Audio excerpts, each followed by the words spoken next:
We've seen how, when we saw the scores on transparency, accountability, and participation, Indian cities have consistently done poorly in an area which does not require significant investments or time to make progress.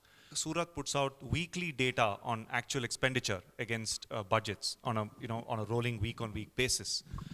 So, Mr. Das, if I may ask you a question, what prevents Indian cities from more extensively and with more alacrity embracing open data? We must be most open with the public. If you want their support,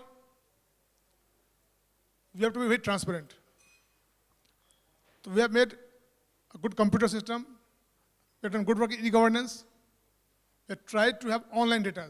So data is available. Mobile technology. So I have a question that is this technology is whatever you're using available like on open source that other cities can just take it and use? So in terms of the mobile technology, yes, they're open source and they're free to be used for anybody in the open data principles. What are some of the challenges that you face as a city government in rolling out a participatory budgeting process, if not wholesale, but at least maybe in some of the wards or in some of the areas, where you engage citizens in preparing an annual budget?